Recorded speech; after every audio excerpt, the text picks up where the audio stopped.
Are you ready? Ladies and gentlemen, boys and girls, children of all ages, Tool to Play presents Still Got Game with Derek D. Smooth Nolan and Joel Dude I Rock Albert.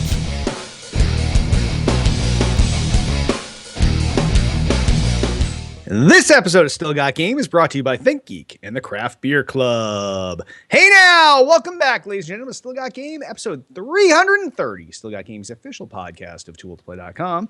I am, as always, Derek D. Smooth Nolan. And I am Joel Dude I Rock Albert. What is going on, Joel Dude I Rock Albert? My friend. Not much. How long has it been since we did a show? We took 2 weeks off after we taunted everybody that we were awesome and we did 2 in a row. Then we did 2 off. Is this like a thing now? It's like 2 on, 2 off? Might as well be, right? We're like, technically, we're keeping to a very strict schedule. If you go back, it's 2 on, 2 off. That's how it's been. Yeah, but I'm sure that this is going to be the time we go 3 in a row. I'm feeling it. I feel like we could do it if we just put our minds to it. I'm trying to think if there's like anything coming up. I can't think of anything. Yeah, I should go back and check to see what our record is for consecutive shows. It's not too long. I mean, I want to say like maybe 4 weeks. I feel like it's long. Yeah. Maybe I could be longer. We could have done like an amazing stint, but I doubt that, seriously. Yeah, with video, it's tougher. Back in the audio-only days, when there was going to be a missed week, Code and I would pre-record and we'd do 2 shows in one night and pop them out one, and then the next one was already canned and ready to go the next week. But you can't really do that with video. Yeah, it's tough, especially with live. I mean, I guess you could be a total cheeseball and like do 2 not live shows and then just play them live on Twitch at that time, or just don't do the live show and serve. But that's like, I don't know, that's garbage. Yeah, I'm gonna say if we're gonna be live, we're gonna be fucking live. Yeah, be live. Yeah. Yes. Yeah. All right. Well, why don't we just jump right in the show proper then, and we'll start off with feedback from last week's show. Remember, if you want to leave us a voicemail, it will cut you off after a minute. Beached comments. Heard about your show from a guy I met on the train. Listened to a few episodes and I'm in. Great work. A guy in a train? I want to know what the conversation was. If Beach is listening, I want to know how that thread played out where you got to us at the end. Like, yeah. I don't know. It feels weird like to get it like, I play games too. Like, oh, you're older. Oh, yeah, I am older. Do you listen to podcasts? I do. Well, I got this podcast. It's amazing. So I don't know. I would like to hear that story. That's good. I'm glad the man on the train gave you the goods. I would too. I wonder what kind of train it is too. Is it like a commuter train, or is it like a cross country train, or like was someone running a train on you? And he just happened to mention it. Right. He just whispered in your ears. By the way, this podcast is amazing. Yeah, that happens. That shit happens all the time. That's normal. Oh, yeah, totally. Especially for this show. Yes. But it's good to have you, Beached. And let us know. We want more deets. All right. Milkmaid comments. Longtime listener, first-time feedbacker. I don't know what took me so long, but after listening to the show since 2008, I finally pulled up one of your videos on YouTube. OMG, you guys don't look like proto-gaming nerds at all. Well, that's good because I don't feel like a proto-gaming nerd. No. We just talk about this stuff. But yeah. Like maybe we are. I don't know. Like maybe this whole time I didn't know, and I'm not as handsome and delicious as I thought I was. No, I'm pretty sure we're devilishly handsome. I'm pretty certain. So it's. I mean, it's good that you finally figured out what we've known all along. I guess it's good stuff. Yeah. I feel like we say it every once in a while. We talk about that's how handsome. True. You could have just people should know verbally if they trust us. Yeah, this show's all about trust. It is. It really is. But yes, thank you for tuning into our video, Milkmaid. And there's more of our delicious juiciness there whenever you want to watch it. Yep, that's right. And last but not least, and this may be the most concise comment we've ever had on the show. Very short, sweet, to the point. Mac comments. Cool show. That's it. This is what I love. I've said this before because we've had the short ones. These are my favorite. It's to the point. It's like in a casual. Feels like really casual. Like walking down the street, and he's like, "Cool show," and that's it. It's like a passing by, and then that's the whole conversation. Yeah, that's all it takes, really. He put an entire thought process into just 2 words. And it looks great when Hit puts it up on like you got this giant like screen, and there's just like 2 words in blue, and that's it. Like there's nothing. It's fantastic. Yes, yeah, that may be the best comment of the night. Thanks, Mac, for stepping out and putting down a couple words for us. Much appreciated. All right. Well, if any of you have awesome feedback like all these folks, give us a call, 773-527-2961. email us at podcast@tooledplay.com, and maybe you'll be featured on the show here. And I guess we'll hop on over site-related news, which I'm assuming we still have nothing. Nope. Got nothing. In the process of the wedding and possibly, well, now I am moving. So I'm going to be quite busy for a very long time. Wow, yes, that tends to be two busy things. My free time is 0. Oh, nice. All right, so that's gonna be easy then. We're done. Yeah, it's an easy one. We're done. Yeah. All right, Jay. Then on that, why don't we hop on over into what we're playing? Joel, do I rock Albert? What have you been playing this week? Still doing the normal Destiny routine. Did my trials this weekend. Got my another lighthouse. Did not get the gun I wanted, but playing that. And then we had a conversation pre-show, which is why everyone should always show up early. But I played the beta for God, what's the game called now? What is it? The Division. Division.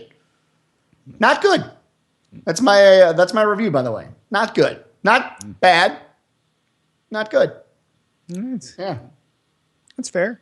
Fair. Maybe we'll review it once it's closer to release and we get the whole spiel, then I think I'll go into it a little bit more. But for my first impressions, if you like GTA, I feel like you're going to like it. If you like GTA and you like Destiny in terms of the RPG stuff, or if you're into MMOs and you like GTA, see the common thread here. I think you'll like the game. But I like shooters that feel like I am actually in control of everything I'm doing.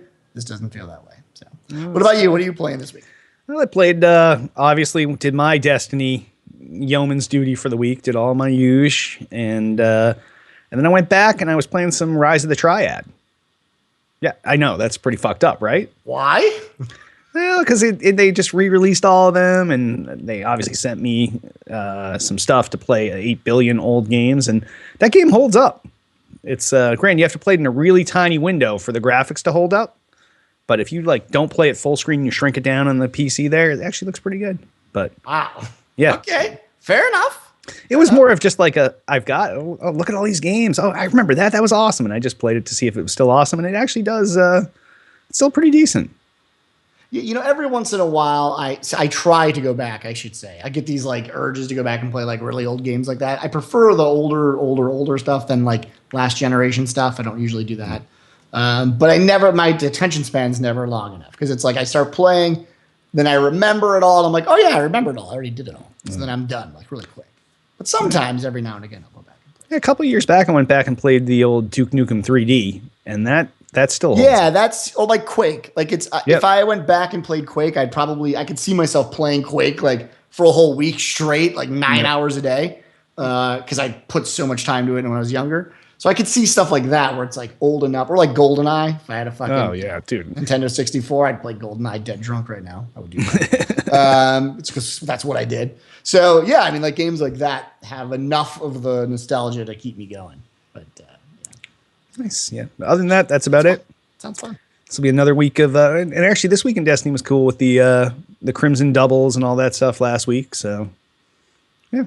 It was definitely a different twist on things. Yeah, lots of thumbs downs for the Crucible. Would you agree for the? It was a game type I don't usually play, right? Which was nice to at least jump in there and try that out. But it was fun. It wouldn't have been my first choice. I'm looking a lot more forward to Iron Banner tomorrow than I was to this Crimson thing. I know it's ironic, and we were having that discussion in chat earlier that.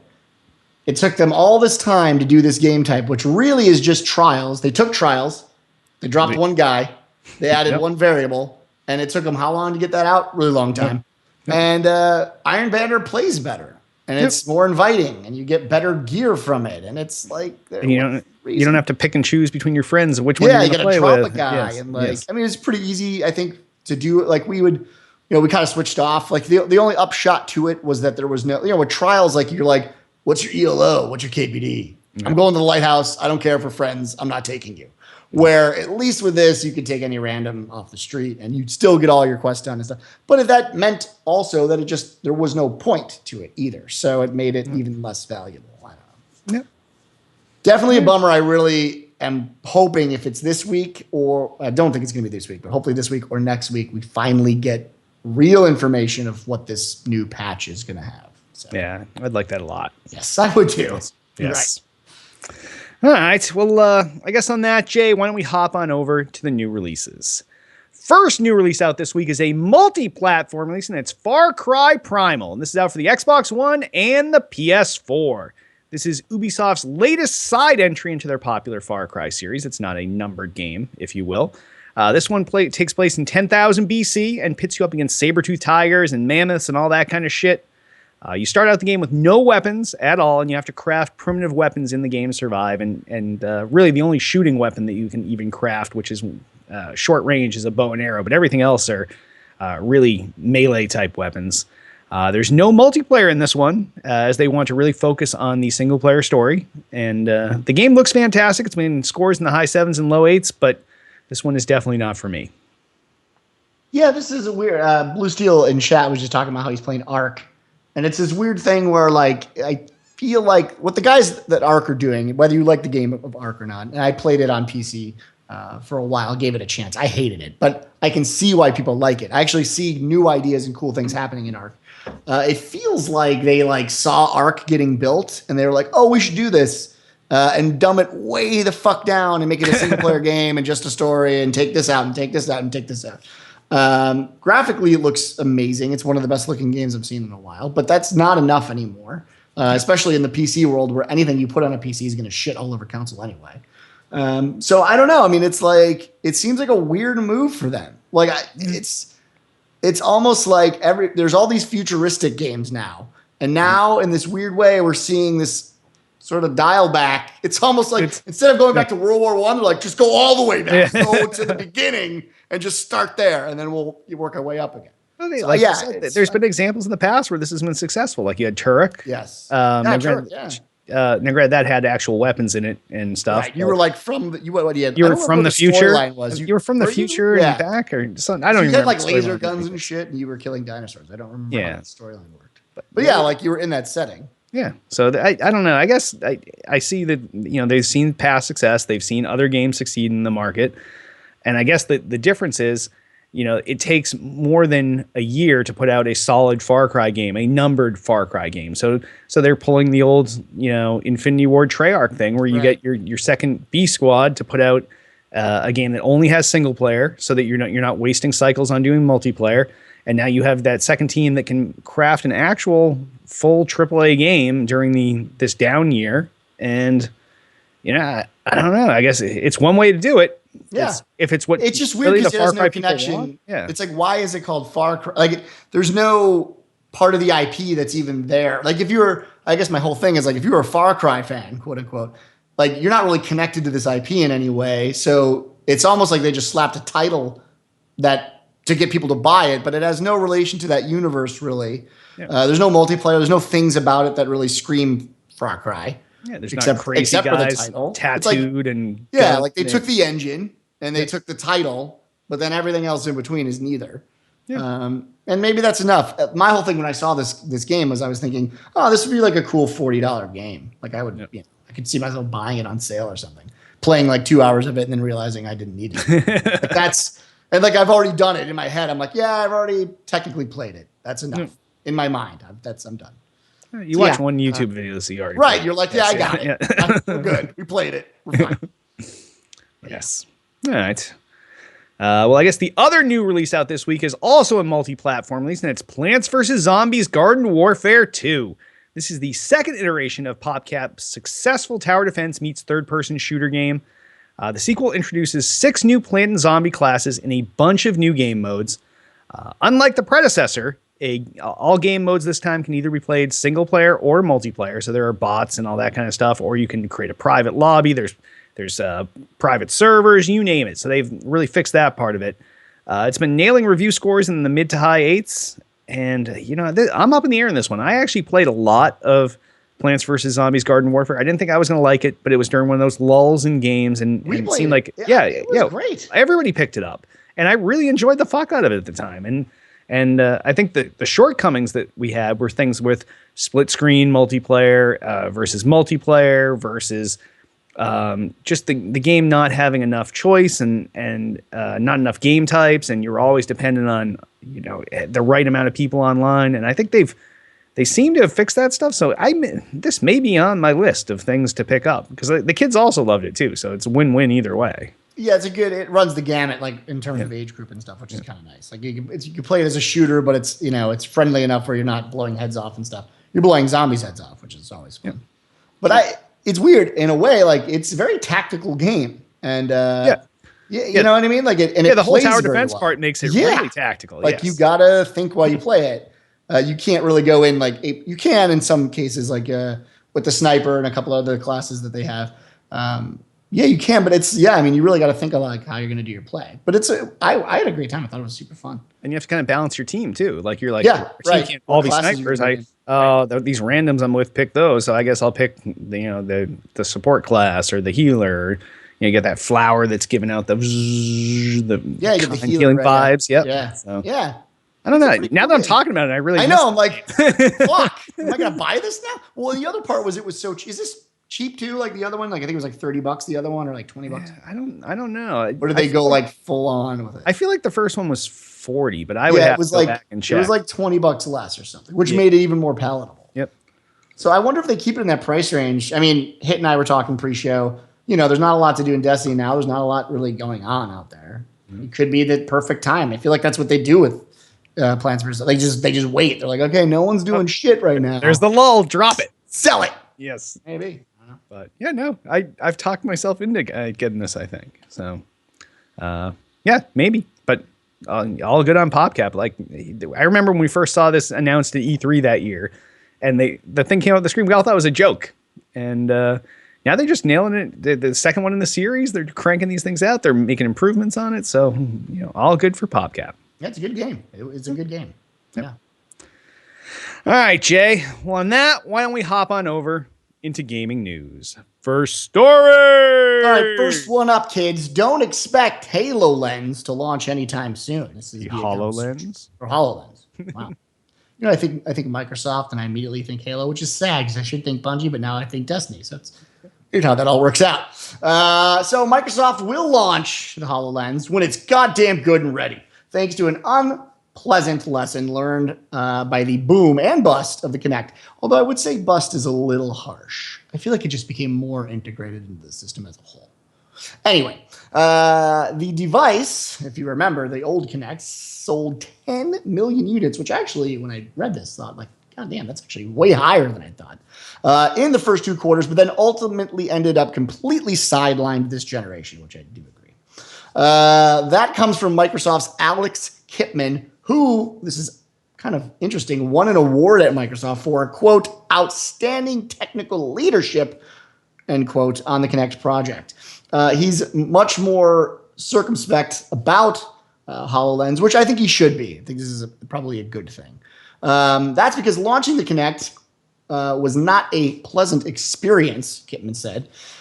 Quote, it was just not ready to go and sell 10 million units in 60 days, which it did, end quote, which is so funny. It's like, it was extremely successful, right? Yep. But it did it too quick. It's that not a slow burn, just like burn out real fast. And there's obviously a reason for that. So speaking to reporters at the TED conference, Kipman said that the company will hold back the HoloLens from a consumer launch, despite the fact that it's essentially ready to go, which is an interesting thing to hear, for one important reason, which I think is huge. Quote, if a consumer bought it today, they would basically have 12 things to do with it. And they would say, cool, I bought a $3,000 product that I can do 12 things with, and now it's collecting dust, end quote. He also goes on to say that when I feel the world is ready, and I love that he uses the word I, by the way. When I feel the world is ready, then we will allow normal people to buy it. It could be as soon as we say yes, and it could be as long as, let's say, a very long time, end quote. So Microsoft is still taking applications for the development edition of the device, which costs, yes, $3,000. You can learn more about the capabilities of the HoloLens by reading our hands-on report from last year. It's very, very cool. But what are your thoughts? I think this is like totally a smart move. After seeing the price, it's definitely a smart move. Well, yeah, $3,000, they can't even. I had no concept that. Well, I guess after we saw the price on the VR headsets, I guess I should have thought that HoloLens's price would be through the roof. But yeah, that's a lot higher than I would have thought it was. Yeah, and it's funny using the word normal people and a $3,000 product in the same. Like, I'm pretty sure normal people don't just drop 3Gs on a fucking HoloLens on the weekend. But yeah, it's kind of crazy, but it's my one concern about VR in general. So HoloLens really isn't VR, but that's the same concern I have with the Oculus Rift. Will there be the software at launch? Yeah. And HoloLens is a much tougher software than at least VR. It's you're just changing the geometry of the desktop and of the 3D space in which you play. This is an entirely different beast. Stuff has to be built from the ground up for HoloLens, and the stuff we've seen has been really cool. But there's 12 things. 12 things, right? Yeah. But then I don't like to do the comparison totally, but I mean, what we know, there's 2 things coming with VR, right? You get two games that come with it. There are games that are being made, but we don't really know. But I got to go with them. I think the failure, well, there's 2 things that I think is ironic about this. 10 million units were sold, which is a huge, huge feat. It's a success, I guess some would say. I don't totally believe that software was the reason that the Kinect failed. In fact, I still think to this day that Kinect's biggest use was the UI function and not gaming. I never looked at Kinect as a gaming device. That's where I actually think they failed. It should have always been marketed as a part of the unit to do things you normally do without using your hands and only your voice. That, to me, is why I still love my Kinect on Xbox One. Oh, yeah. Yep. So it's a weird thing there. It's almost like I get what he's saying, but I also don't agree with why it failed. I just don't think Kinect was a gaming device. They wanted to make it one, but it's not one. But if you're the guy that was in charge and got burned, and now you're in charge of something else, you play it close. You're playing it safe. You're playing it safe. Like, I've been there before. There's a straight flush. He's sitting on a pair of 2s. He's gonna wait it out. He's gonna wait for the river. No, I mean, it makes a lot of sense from a business perspective. They don't want to burn it out. And I think a lot of this, it's not really said in this article, but I think there's a little bit of nerves to go against VR anyway. It might be a good idea to see how that VR wave, parses out. If it's successful, I think you have an even better place to come in as HoloLens and offer something way different, but still within that realm. Yep. So it gives them a little bit of like, hey, let's see if Facebook, falls flat on its face. We'll see how they do with VR. If people are interested in wearing these things on their faces for long periods of time.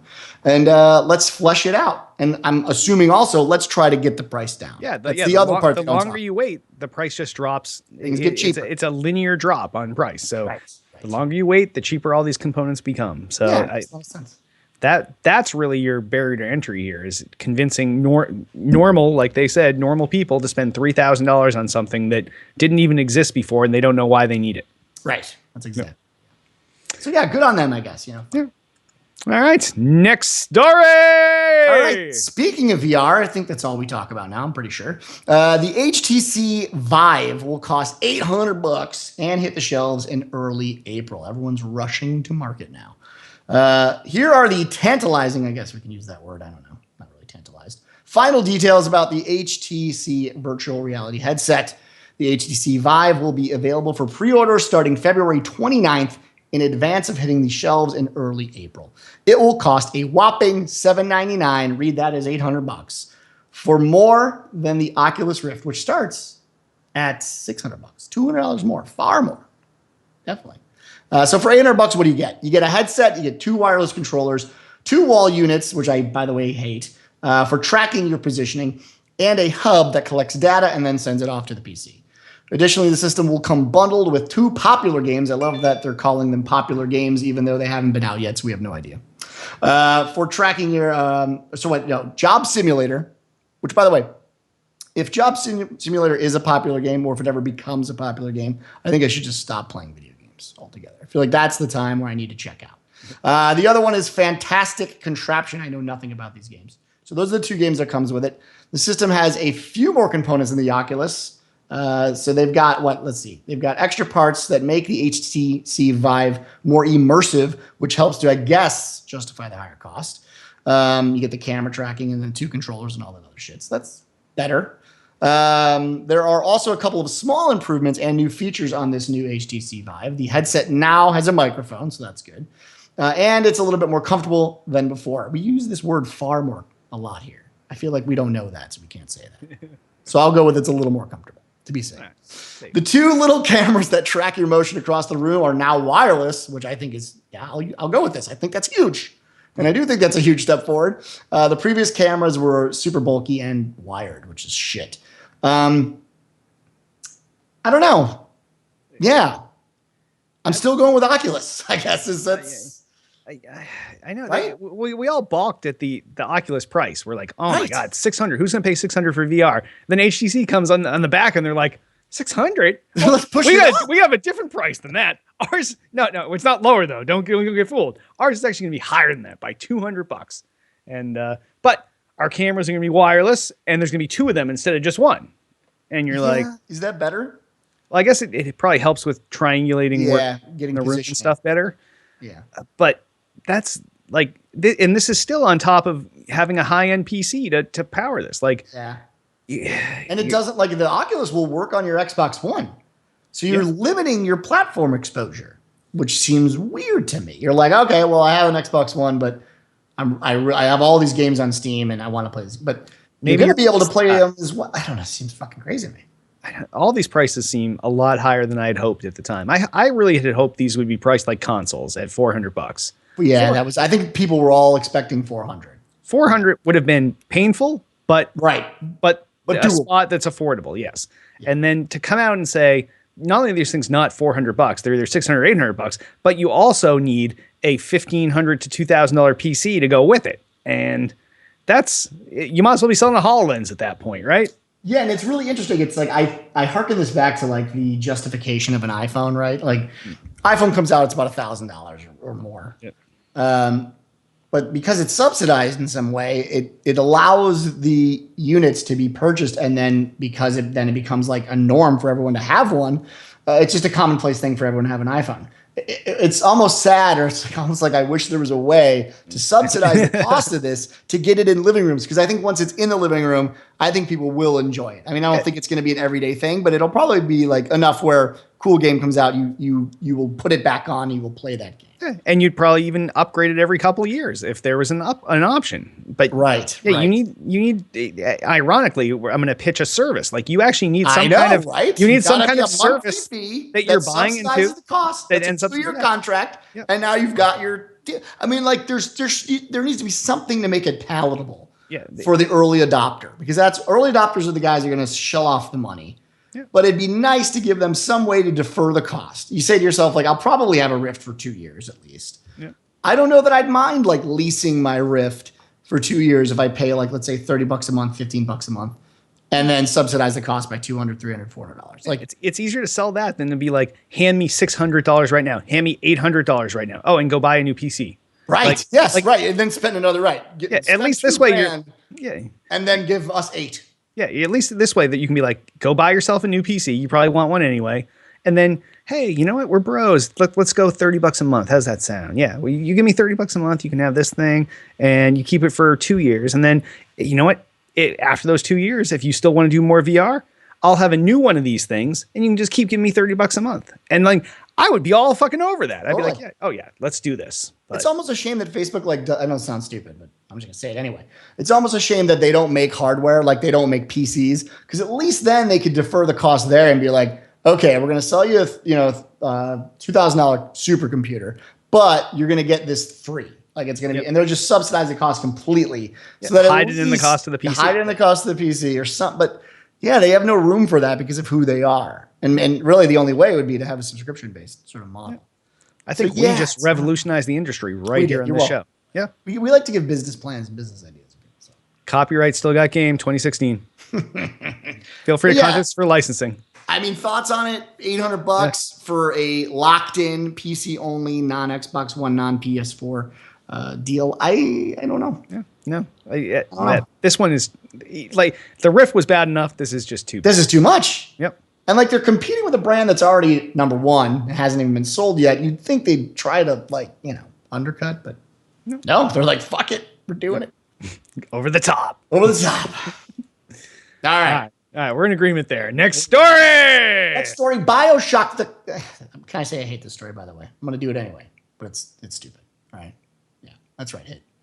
Bioshock, the collection resurfaces on Brazilian ratings board. Who gives a shit? MCV. So, an HD compilation of Bioshock franchise has popped up once again. This time it appears on the Brazilian Advisory Ratings Board, the nation's age rating program for PlayStation 4, Xbox One, PlayStation 3, Xbox 360, and PC. Bioshock, the collection, was last listed, last year on a South African retailer, Raru. That's a real thing. It's a real place. Let's go with it. The listing stated that the game was coming to the PS4 or the Xbox One with a release date of November the 27th. This would be Bioshock series' debut on the new machines. And this new listing on Brazilian Advisory Rating Board is the first hint that Bioshock Collection is coming to the PS3, 360, and PC, which I will say right now is a bad thing.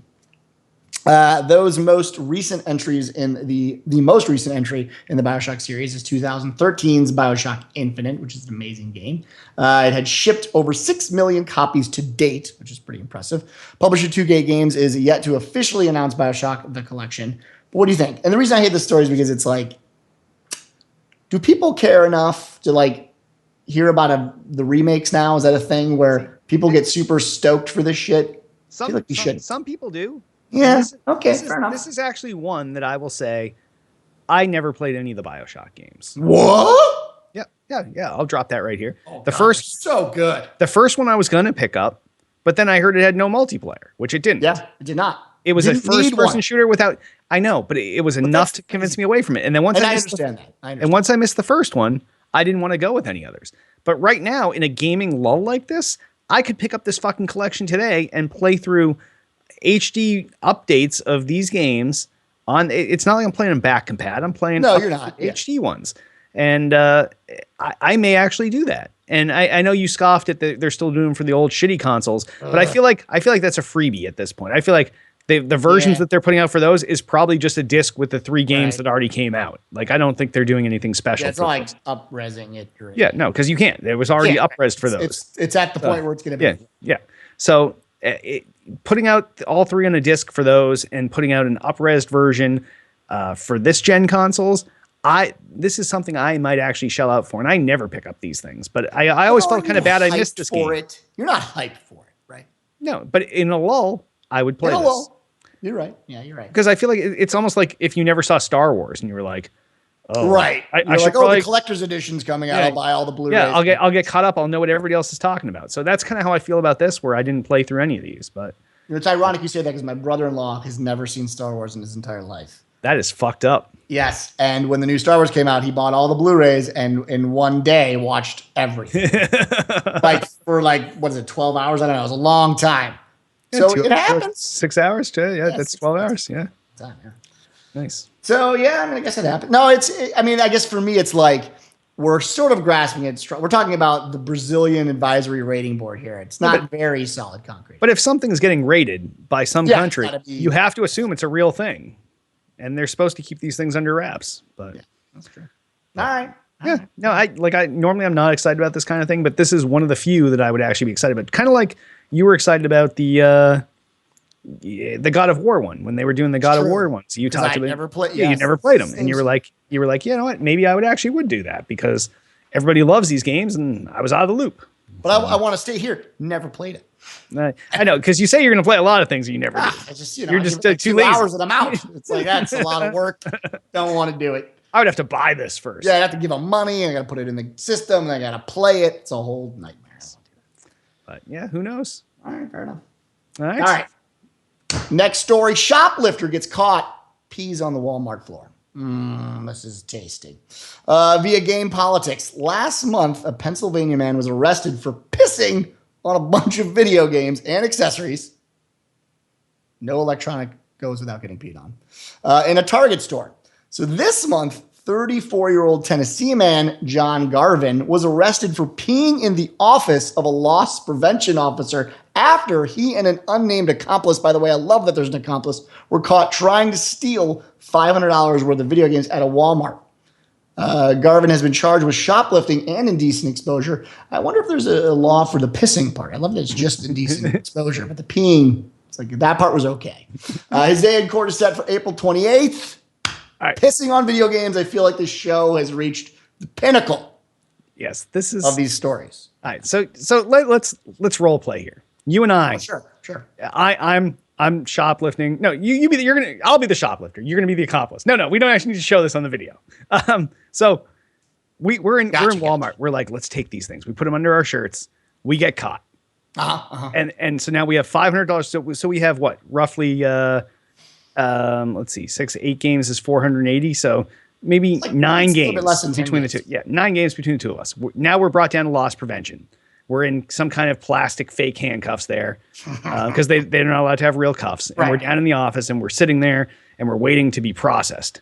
And at some point, I decide that we're fucked here, Jay. So I literally stand up. The loss prevention guy is sitting in his chair. And I decide to unzip my fly, pull out my dick, indecent exposure right there. And I'm just like, fuck it, I'm going to piss on the floor here. And I pee on the floor in the loss prevention office. Now that we've gone through the whole story, yeah, I think I would piss on the floor. I think that makes total sense. And I don't know why I thought this was a weird thing to do. That is the exact moment you should be peeing on the floor. Because really, you got nothing to lose at that point. Nothing to lose. You're already fucked. I mean, except for, the indecent exposure piece. That part, yeah. Especially if the guy's underage that's working the loss prevention office. Yes. All of a sudden you're a sex offender, and it can spiral out of control. And it did. Very, very fast, I might add. Yeah. It is a weird choice. Yeah, it's an odd thing. I mean, maybe, I don't know. Well, clearly he's stealing this. I'm trying to think. I want to get in the mind of the man. I'm trying to figure out where the idea, like, what is it that the peeing is doing? Is it just a disrespect thing? Like, I'm pissing on your floor, and that's it? Like, that's just compressed down to that? Or is it like a whole... No, I think what you're saying is right. It is. It's like, you know what? When I'm done and processing off at the precinct, this place is still going to smell like my piss, motherfucker. I mean, maybe he won. Maybe you can't get that piss smell out. No. If it was a rug in there somewhere too. That's got to be carpet in there. Yes. I think it is carpet. Like that industrial carpet where just in beds real deep. Oh, it just soaks right it out. It's got the padding underneath. Yes. Yep, you know. Yeah. This guy's a genius, by the way. He's a fucking genius. Oh, so awesome. Derek. I know what you think about this story. Jay, this story has me saying, what the fuck? And on that, why don't we hop on over to the mailbag and voicemails. Altius asks, what are your thoughts on VR pricing and consumer adoption? After Oculus's price was set at $600 plus a high-end PC, people were not amused. Now HTC has followed suit with an $800 price for their Vive. Will VR be able to get a foothold at this price point? Now, Altius, we've promised you we were not going to talk about stuff that you asked in other questions, but I feel like our natural progression of discussion took us to your area slightly. Yeah. But we'll focus on your, will VR be able to get a foothold at this price? Yeah, I think that's the main question. Yes. And specifically just the thoughts on the pricing in general, which we did dip into, but we've solved that problem for them if they wish to use that.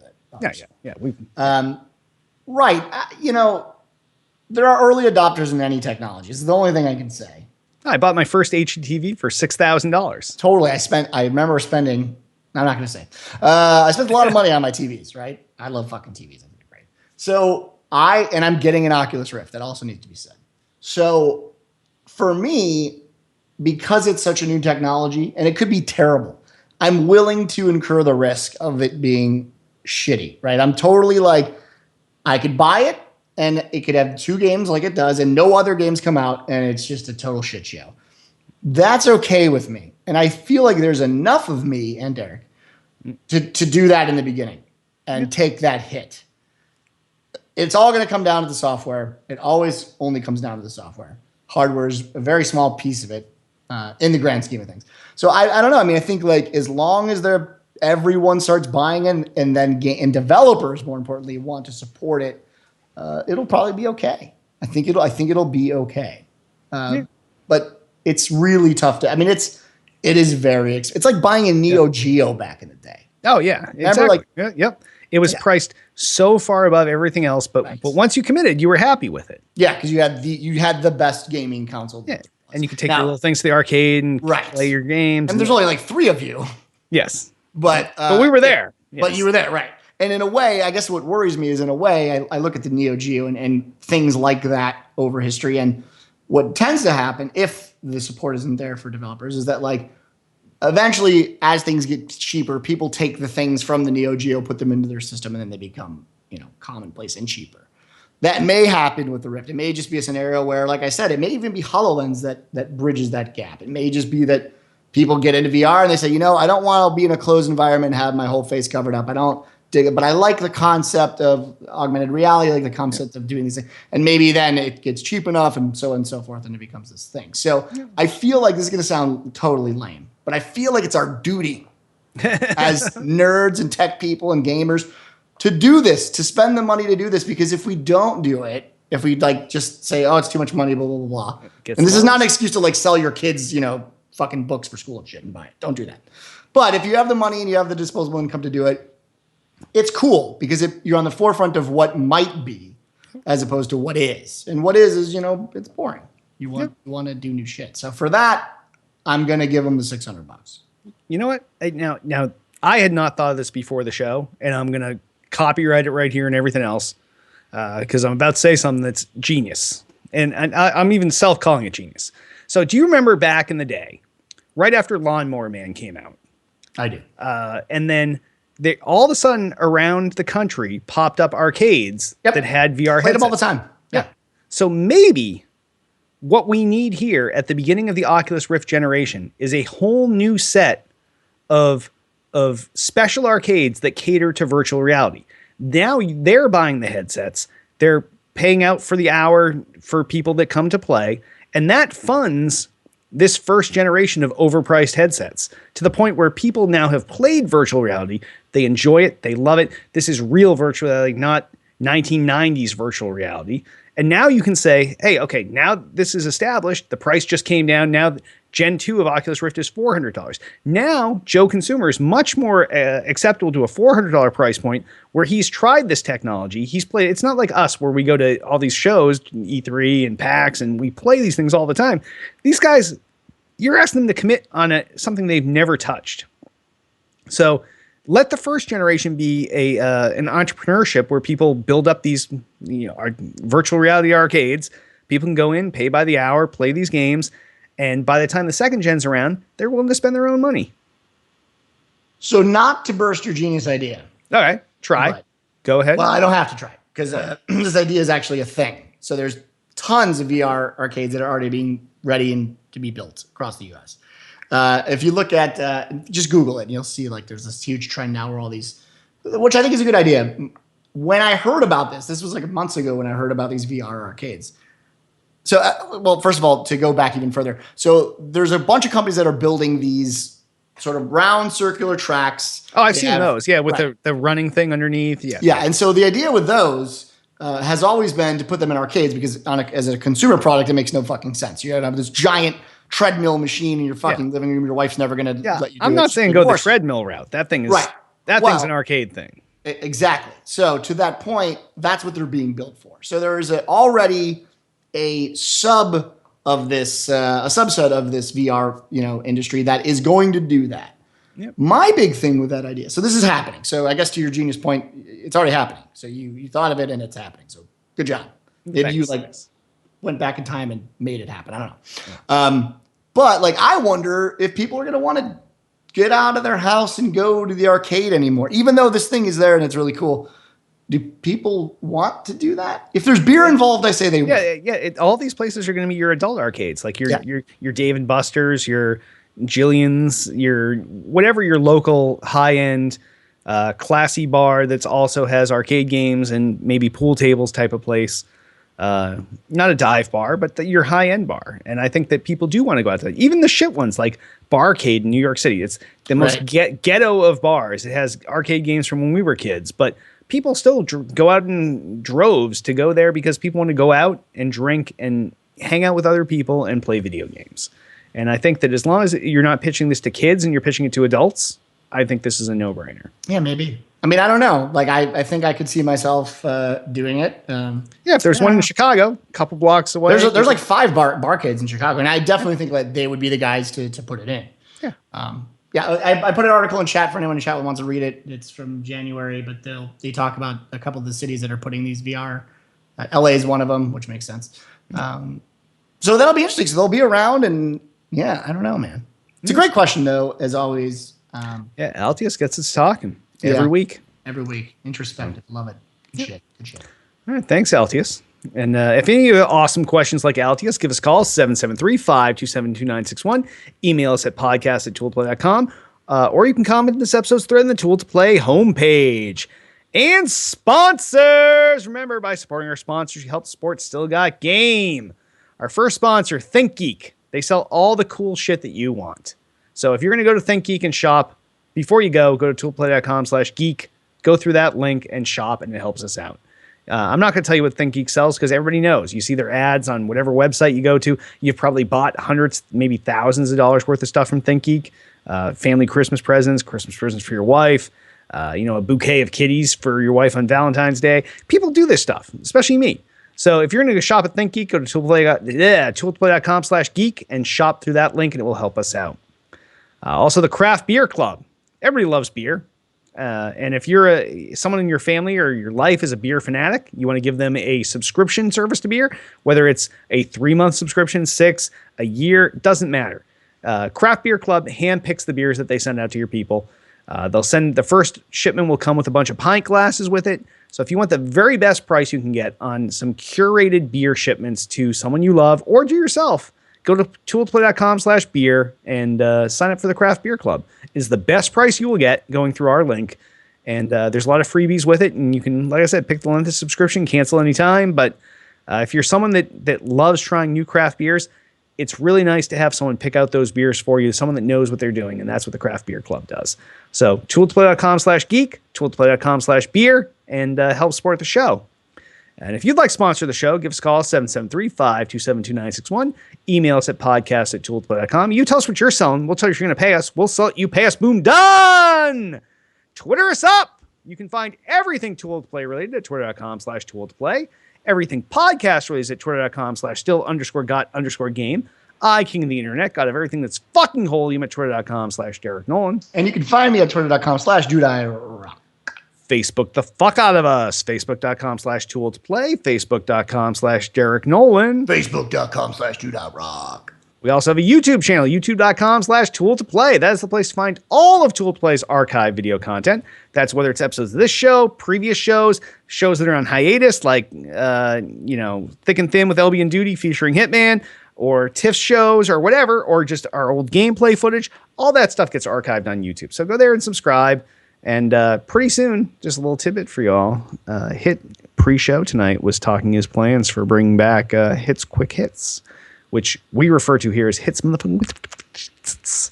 And he'll be opening up some games and breaking the shrink wrap at midnight and playing them live for you and taking your requests. So youtube.com/Tool to Play, and that is the place to check all of that out. Speaking of iTunes, we have a channel on iTunes. That's where our podcast is, and we need some reviews on iTunes.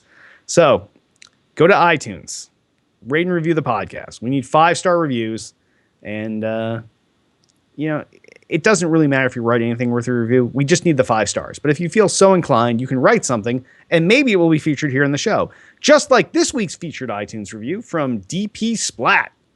The title of DP Splat's review, oh yeah. 5 stars, obviously, because we wouldn't have talked about it if it wasn't 5 stars. You want your review to be talked about here? Give us 5 stars. So the oh yeah review from DP Splat.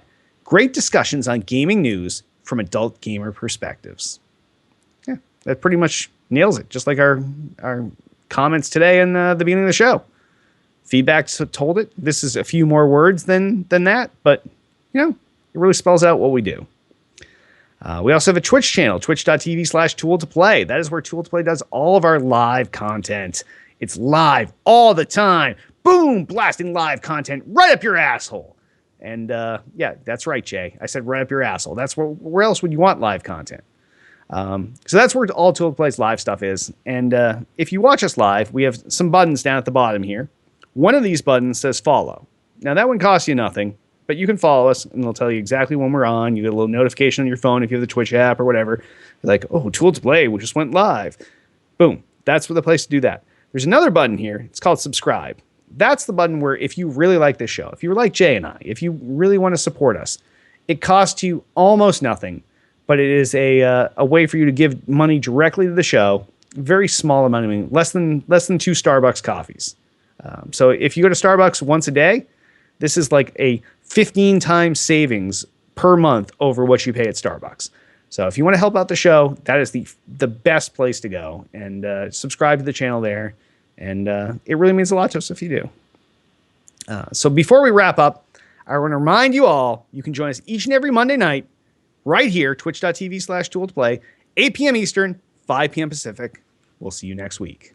And on that, why don't we wrap this episode up? I am Derek D. Smooth Nolan. I am Joel. We're going to be on every week from this point, I promise.